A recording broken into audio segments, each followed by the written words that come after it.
Hello viewers, welcome to our platform. আজকের পর্বে আপনাদের সবাইকে স্বাগতম। তো আজকে আমরা দেখব কি মাইক্রোসফট অফিসের এক্সেল ডকুমেন্টের স্টেপ বাই স্টেপ আমরা কাজ দেখছি। তো আজকে আমরা যে স্টেপগুলো বাদ আছে সেই স্টেপগুলো আমরা স্টেপ বাই স্টেপ দেখব।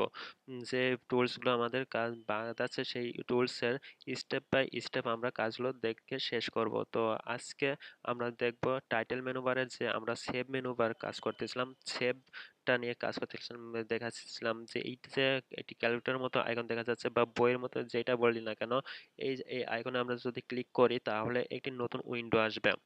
এই ওই নতুন উইন্ডো থেকে আমাদের এই যে এখানে একটি নেম, এই নেম আছে, এখানে আমাদের নাম দিতে হবে। আর হ্যাঁ, তার আগে বলে রাখি বন্ধুরা, আপনি যদি আমাদের চ্যানেলে নতুন হয়ে থাকেন তাহলে আপনাকে অসংখ্য অসংখ্য স্বাগতম। আর স্বাগতম জানিয়ে এটাই বলবো যে আপনারা আমাদের সাথে থাকুন, আর সাথে থাকার জন্য আমাদের চ্যানেলটি সাবস্ক্রাইব করুন, আর সাবস্ক্রাইব করে আমাদের পাশে যে বেল আইকনটি আসে ওই পাশের বেল আইকনটি ক্লিক করে অন করে রাখুন। তাহলে আমরা যদি কোনো নতুন আপডেট কোনো কিছু নিয়ে আসি আপনাদের জন্য, তাহলে সাথে সাথে আপনারা সেই আপডেটগুলো পেয়ে যাবেন। আর আপনি যদি অলরেডি আমাদের সাথে থাকেন বা অলরেডি সাবস্ক্রাইব করে রাখেন তাহলে আপনাকে অসংখ্য অসংখ্য ধন্যবাদ। তো এই বলে আপনি আপনাদের জন্য নতুন কাজগুলো শুরু করব। তো প্রথমে যে সেভ মেনু বার থেকে ক্লিক করলে এই উইন্ডোটা আসলো, এই উইন্ডোতে আসার পরে নতুন প্রথমে যে উপরের দিকে একটি নেম দেখতে পাচ্ছি, তারপর একটি খালি বক্স দেখতে পাচ্ছি, বক্সের উপরে লেখা, ভিতরে লেখা আছে বুক 1। তো এখানে আপনি আপনার প্রজেক্ট অনুযায়ী নাম দিতে পারবেন।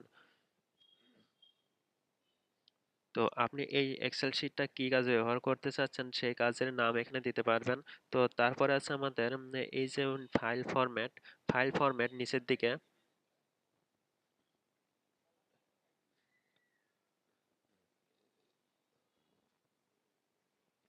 নিচের দিকে আমরা ফাইল ফরম্যাট দেখতে পাচ্ছি। এই নিচের ফাইল ফরম্যাটটি হলো আমাদের এক্সেল ওয়ার্কবুক। তারপর আছে একটি ফার্স্ট ব্র্যাকেটের মধ্যে আছে ডট এক্সএলএসএক্স, এটা দেখতে পাচ্ছি। এটা হলো আমাদের এই ফাইলের এক্সটেনশন।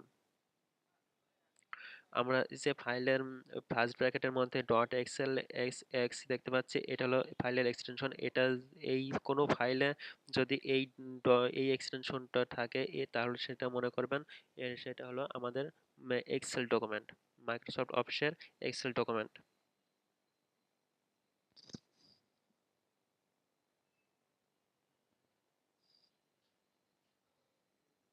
তারপর বাম দিকে আমরা খেয়াল করি, বাম দিকে যে প্রথমে একটি ঘড়ির আইকন দেখতে পাচ্ছি, তারপরে লেখা আছে রিসেন্ট ফোল্ডার, এটাতে আমরা ক্লিক করে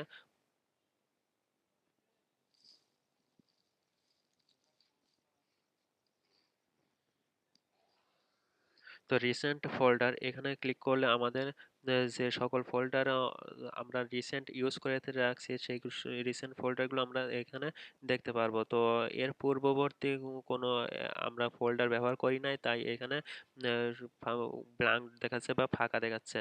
তো তারপরে আছে আমাদের অ্যাড এ প্লেস, এখানে ক্লিক করলে আমাদের তিনটা অপশন আসছে, যে ওয়ান ড্রাইভ ফর বিজনেস এবং শেয়ার পয়েন্ট।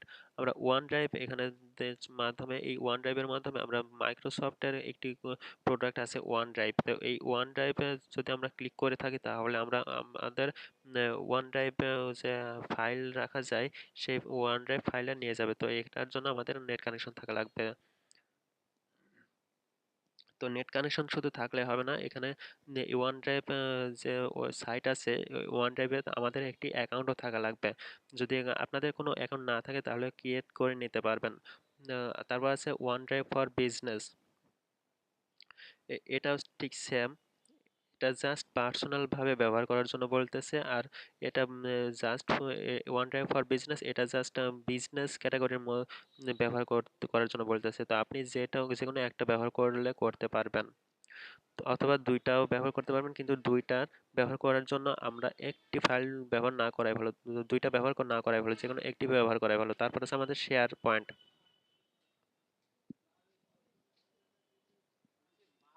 তো শেয়ার পয়েন্টটা দেখতে হলে আমাদের যেটা করতে হবে সেটা হলো আমাদের বিভিন্ন স্কাইপ থাকবে, আপনাদের বিভিন্ন স্কাইপ থাকতে পারে অথবা মেল থাকতে পারে, সেগুলোকে আপনারা শেয়ার করে নিতে পারবেন। আপনারা আমরা এই ডকুমেন্টের যদি কোনো ফাইল ব্যবহার করে থাকি সেই ফাইল বা কোনো ফাইল আমরা এই শিটটাতে যদি সেভ কোনো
তো এখানে আমরা যেটা বলতেছিলাম যে শেয়ার পয়েন্ট, তো শেয়ার পয়েন্টটা হলো আমরা এই যে শীট আমরা দেখতে পাচ্ছি এই শীটে আমরা যে কোনো কাজই করি না কেন সেগুলো আমরা আমাদের শুধু কাজ করলে তো হবে না, সেগুলো আমাদের ফাইলে রাখতে হবে বা আমরা প্রয়োজনীয় কাজে একজন থেকে আরেকজনকে আমরা সেন্ড করব বা আমাদের যে ক্লায়েন্ট সেই ক্লায়েন্টকে আমরা সেন্ড করতে পারবো। তো এখানে শেয়ার পয়েন্টের মাধ্যমে আমরা সেই ক্লায়েন্টকে মেল বা অথবা স্কাইপ যে কোনো একটার মাধ্যমে আমরা সেন্ড করে নিতে পারি।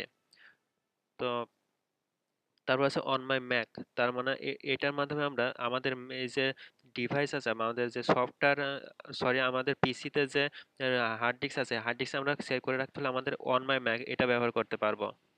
এখান থেকে এবার আমি সেভ অ্যাজ, তারপরে এখানে আমার নাম লিখে দিতে হবে, তারপর ট্যাগ, তারপর হোয়ার, আমি কোন ফাইলে, হোয়ার এখানে বলতে স্থান বোঝাচ্ছে।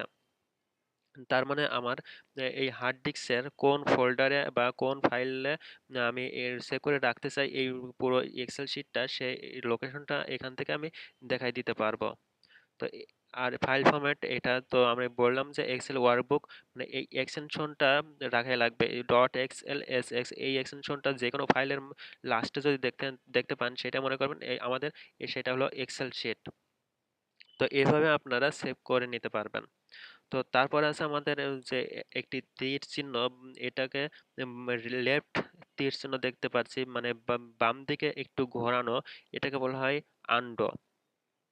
আর বৃত্তাকার মতো একটি যে তীর চিহ্ন দেখতে পাচ্ছি এটাকে বলা হয় রিডো বা রিপিট। তো আন্ডোর কাজ হলো আমরা যে এখানে বিভিন্ন কাজ করবো এই এক্সেল শিটে বা এক্সেল ওয়ার্কবুকে বিভিন্ন কাজ করবো, এই এক্সেল শিটে যদি কোনো কিছু আমি ডিলিট করে ফেলে, যদি কোনো কিছু আমি ডিলিট করি, কোনো একটি ওয়ার্ড হোক, কোনো একটি ডাটা হোক, যে কোনো একটি লিস্টই হোক, আমি ডিলিট করে ফেলি, তখন আমি পুনরায় সেটা ফিরে এনে আসার জন্য আমাদেরকে এই আন্ডো ব্যবহার করতে হবে। লেফট অ্যারো যেটা দেখতে পাচ্ছি এটা ব্যবহার করতে হবে। আর রিডো বা রিপিট এটা ব্যবহার করবো আমরা সে আবার পুনরায় যদি সে ডিলিট করা ফাইলে ফিরে যেতে চায় তাহলে আমরা এটা ব্যবহার করতে পারবো, অথবা সেটা ডিলিট করে দিলেও হবে, কিন্তু আমরা এটাও ব্যবহার করে নিতে পারবো।